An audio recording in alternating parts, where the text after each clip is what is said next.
porta-fraldas aqui, ele tá em MDF, você dá uma limpeza boa nele, passa um pano úmido, limpa bem, tira todo o pó. E aí você passa 2 demãos nele de tinta látex mesmo. Primeira demão é sempre bom ser um pouco mais aguada, né? Mas pinta a peça normalmente. Aqui nas laterais ele foi mantido um azul marinho e depois onde foi aplicado o tecido, aí você deixa ele cor branca para que não dê um destaque, né, do tecido. Então tudo quando você vai aplicar, tanto o guardanapo decapage quanto o tecido, deixa o fundo branco.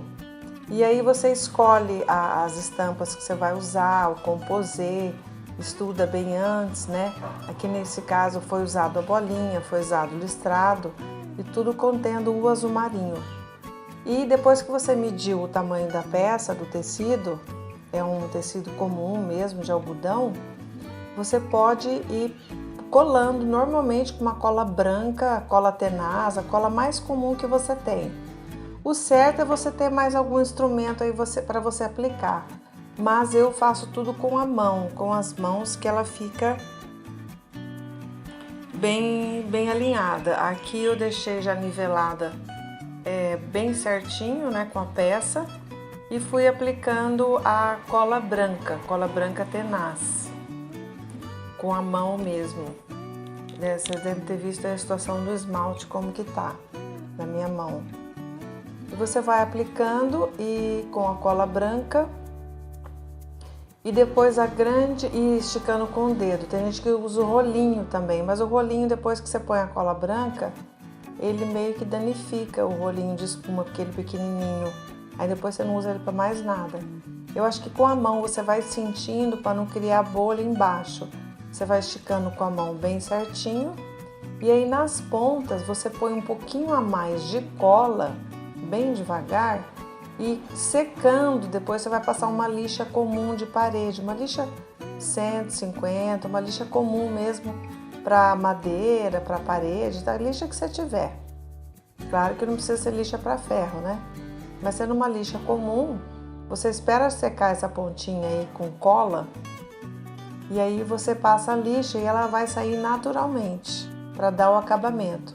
Só que no final também, para acabamento, eu uso aquele pincel bem fininho e venho pintando com tinta látex branca também, para dar o acabamento.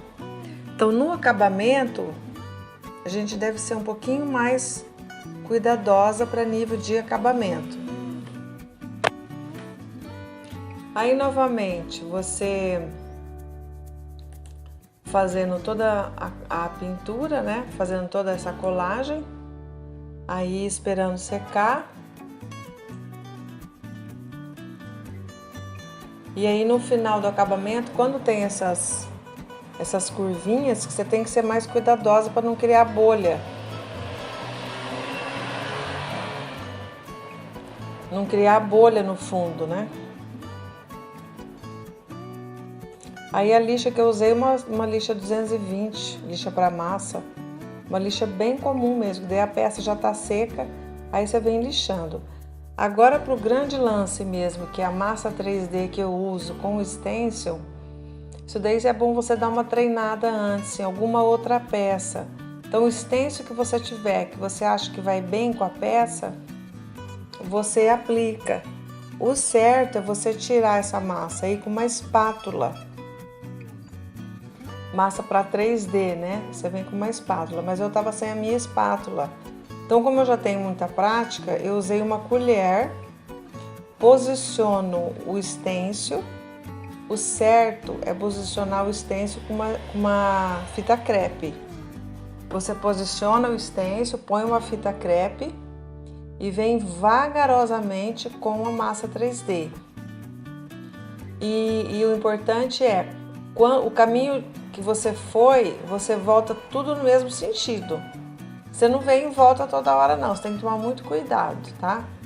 O caminho que você foi não volta mais lá não, melhor você passar uma vez só a massa e vir com a mão muito leve, esticando com a colher. O certo é uma espátula, né? Mas eu tava sem, a minha espátula de plástico já tá muito gasta. Aí não tem erro também, você passa a massa e tire o estêncil vagarosamente, mas muito vagarosamente, com a mão leve. Essa massa, ela demora para secar. Demora mais de 4 horas. Se tá um tempo muito seco, aí ela seca rapidamente. Mas tem que esperar secar bem. Ela demora para secar. Se tá um calor assim, dos 25 graus, 30, ela seca quase que na hora, mas mesmo assim ela fica mole por dentro. Então convém você não apertar ela, deixar ela bem separada. Aí que vocês estão vendo já a peça quase pronta, tem que depois dar uma limpadinha por dentro e tudo. Essa peça eu achei mais fácil pintar tudo de azul marinho e só deixei o branco mesmo para aonde eu ia aplicar o tecido. Lembrando que essa coroinha aí eu deixei um colorido na massa, então quando eu fui aplicar a massa, você põe um pouquinho de tinta em cima da massa, aí ele já fica várias cores aí.